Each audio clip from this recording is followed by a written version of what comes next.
que o propósito você sentiu? Cara, agora eu tenho um propósito na vida. Infelizmente, eles acontecem, às vezes, nos piores solavancos da vida. São os pontos de virada, né? Então, eu não tenho uma história triste pra contar a história do herói. Mas eu perdi meu pai. E o meu pai... E não é triste? É muito triste, mas é quando a gente fala de alguma superação, né, tal. Morrer, todo mundo vai, né? Só que eu perdi meu pai muito cedo.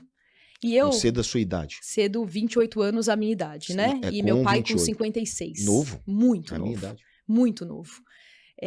E ao perder meu pai, foi a hora que às vezes você tem que fazer pausas. E aqui eu vou dar um adendo só, que o problema que a gente está vivendo não é o estresse. A gente está falando muito disso, é o estresse, é a aceleração. É a falta de pausa, é a falta de descanso, é a falta de parar para refletir. E tem uma diferença muito grande entre autoanálise, de eu parar para refletir, e autocobrança, de eu ficar nesse overthinking emocional, que aí eu não consigo parar, pensar, e eu só tô me cobrando. Então, tem que parar para achar sentido. Quando eu perdi meu pai, eu tava no banco ainda, foi a hora que eu parei e falei, gosto do que eu tô fazendo, e, João, o pior não é quando tá tudo mal, porque quando tá tudo mal, você tem que fazer alguma coisa, é quando tá tudo bem, e é o tudo bem aquele morno. E aí, quando eu perdi meu pai, foi, acho que o grande... solavanco que me deu de falar, peraí, deixa eu entender o que é felicidade, o que é a vida e pra onde a gente tá indo. E aí foi a primeira vez que eu comecei a pensar um pouco mais além dos números. Só que é nessa hora que você conecta os pontos e vê que sua história inteira é pensando neste grande propósito ou nesse grande razão. A gente só não para entender os sinais e pra pensar. Isso significa dizer que você, a partir desse momento, você começou a dar significado pro que você fazia? Ou você foi buscar o significado? Eu fui buscar o significado. Você foi buscar o significado. Tá. Eu comecei a entender que o que eu fazia não tinha a ver, lembra que eu falei de ambiente? Falei, será que o banco tem os valores do que eu acredito? Será que... E aí eu falei, será que essas pessoas do banco são felizes? Porque parece que todo mundo tá no piloto automático. E aí que eu vou pra França e faço a pausa, peço licença de 1 ano de banco, e eu não tinha... herança, eu não tinha nada, eu peguei tudo que eu tinha construído, na minha época se falava que até 30 anos você tinha que ter juntado 1 milhão, certo. Na minha cabeça, e sempre foi Carol essa, né, até 30 anos eu vou ter que ter gastado 1 milhão do meu dinheiro, eu vou ter que ter feito e ter gastado, Com 32 eu fui viajar o mundo e falei, agora chegou a hora, eu não tenho filhos ainda, agora eu vou gastar pra achar o significado do que é essa tal da felicidade. E você foi buscar a França por quê? Porque na França tinha um curso em Lyon, que era um MBA de 1 ano sobre comportamento humano. Então, eu já sou engenheira de produção.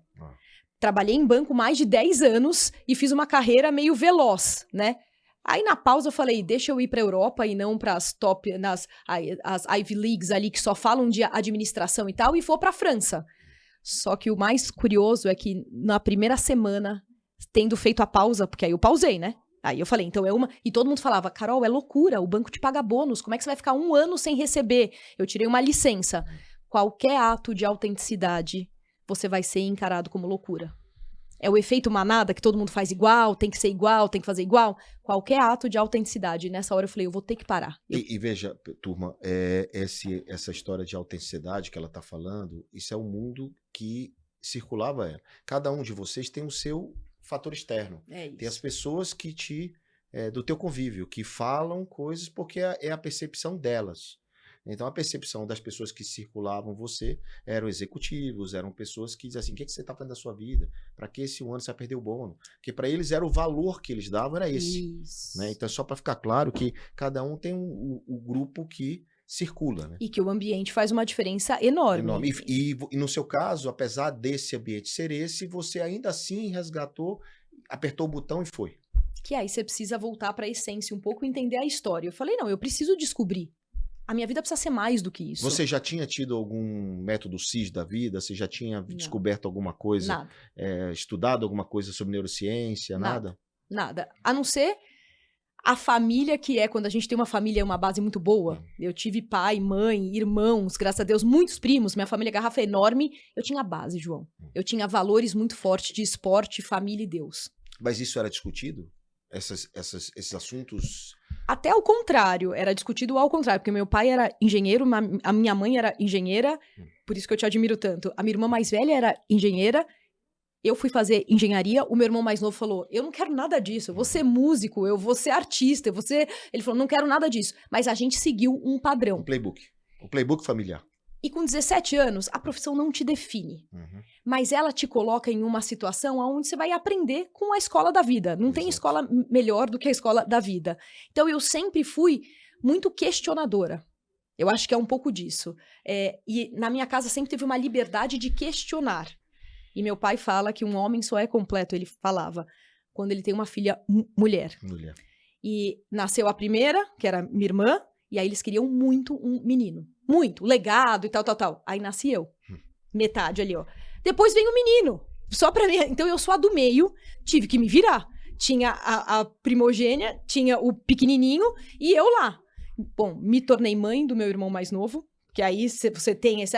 E hoje minha irmã mais velha é minha melhor amiga e a gente sempre discutiu. Então eu vou pra França com esse ímpeto de precisa ter mais, precisa ser mais. Tá tudo bem no banco, mas que mais? E aí esse ímpeto de querer mais. E você se matriculou nesse MBA da vida? Aí ganhei uma bolsa pra estudar 1 ano, só que eu sabia que eu ia gastar ali nesse 1 ano. 1 semana depois, eu andando para a faculdade e fazendo a pausa, me vem um dos maiores insights da minha vida. Minha vida não são números, não é engenharia que nem meu pai, são pessoas com resultado, por isso que no banco dava certo. Eu fazia pessoas, eu era uma líder que fazia pessoas baterem meta porque eu ia nelas. Falei, o banco ficou pequeno. E aí caiu o segundo insight. Eu também estava no piloto automático. Tudo que eu estava julgando os outros de piloto, eu também estava. Bati na porta da faculdade, falei, eu não tenho 1 ano. Eu tenho 3 meses para acabar esse curso. Aí o reitor falou, você tá maluca? Acabar 1 ano em 3? Eu falei, estudar, você já viu que não é um problema para mim. Amo estudar, sou muito curiosa e acho que a gente é eternos aprendizes. Acabei em 3 meses. Mas você quis antecipar por quê? Porque eu queria ir pro mundo. Eu já tinha aprendido na teoria o que era neuroplasticidade. E foi naquele dia, falou, neuroplasticidade, a capacidade do cérebro tem, só que 70% é na prática. Então, empresários, 70% de aprendizado do que as pessoas vão aprender com você é o que você faz e não o que você fala. Isso é o exemplo. É na prática. 20% mentores e professores e 10% livro. Então, o aprendizado completo, ele envolve livros, leituras e tal, mas você tem que fazer, depois que você lê, você tem que botar na prática. Isso. Porque senão você esquece. E aí, naquele dia eu falei, 1 ano de teoria? Não, eu vou pra prática. Eu falei, então eu vou comprar uma passagem que dá a volta no mundo. A passagem só vai pra frente. Então eu tenho 9 meses pra dar esta volta perguntando o que é felicidade pra você. Eu vou descobrir no mundo o que é felicidade. E essa foi uma pauta pessoal. E você fez disso um estudo sobre felicidade dessas perguntas? No começo era algo pra Carol. Tá. E aí, com a minha cabeça de engenheira, por isso que eu te falo, as histórias do passado e tudo que você montou, não é que você pivota, você esquece e recomeça.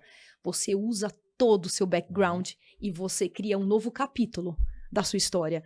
Com a minha cabeça de engenheira, eu comecei a ver padrão nas respostas, João. A hora que eu perguntava, o que é felicidade pra você? Então, eu queria te perguntar, o que é felicidade para João Kepler? A felicidade, para mim, ela mudou bastante ao longo dessa jornada, né? E chegou um momento que, quando eu entendi que a felicidade era ver a minha família bem, a minha felicidade era ver o empreendedor que eu investia feliz. A felicidade é ver as coisas dando resultado para todo mundo, não só para mim. Então, isso para mim é felicidade, quando eu vejo que a pessoa está feliz, que se relaciona comigo. Então, quando alguém está feliz, eu fico feliz. Então, essa é uma coisa que eu descobri depois, mas não era isso. Minha felicidade já foi um monte de coisa. Né? Lá atrás já foi tudo que você pode imaginar para eu ser feliz. Então, mas hoje não. Hoje que eu digo, já tem um tempo, eu identifiquei isso. E quer saber? Quando essa felicidade aconteceu, as coisas começaram a fluir. É isso. Porque encontrei não só a felicidade, eu encontrei o significado da vida, o sentido da vida. E o sentido da vida é o propósito, e o propósito é a felicidade. Olha só. Então, no final das contas, tudo junto se transforma em algo muito poderoso. E você acabou de dar a resposta por que as pessoas que querem se aposentar, e aí tem essa coisa de aposentar, pijama, agora eu vou curtir, perdem o sentido, porque nunca tiveram. Porque o sentido estava errado. A razão e a motivação era ou pela dor ou pelo amor. Mas e aí? Você achou um sentido para sua vida. Então agora é só deixar fluir e fazer disso cada vez mais. Por isso que eu decidi, então, por exemplo, compartilhar mais coisas, falar mais coisas. Eu já escrevia, mas eu escrevia muito coisas técnicas, né? Eu não escrevia com uma pegada de emoção dentro das coisas. Então, eu acredito nisso que você está falando, porque eu vejo esses empresários que eu comentei agora há pouco, eles querendo ter algo que não tem, ou ter coisas diferentes do que tem. E isso que você fez, esse rodar pelo mundo, e você foi com um propósito, você foi com um objetivo de saber o que é felicidade para todo mundo, para encontrar também a sua, né? Exatamente. E foi aí que você encontrou a sua. Foi aí que eu encontrei a razão da minha missão de vida, que eu acho que é isso é entender o potencial que o outro tem e desenvolver esse potencial no outro. Porque é um pouco da sua felicidade que você falou de ver. A hora que eu vejo uma pessoa que estava travada, desenvolver esse potencial é a hora que você cria o senso de comunidade. Que você fala, isso o método resolve. Ou isso o método resolve. Por isso que você fez o livro e por isso que você criou o método. Exato.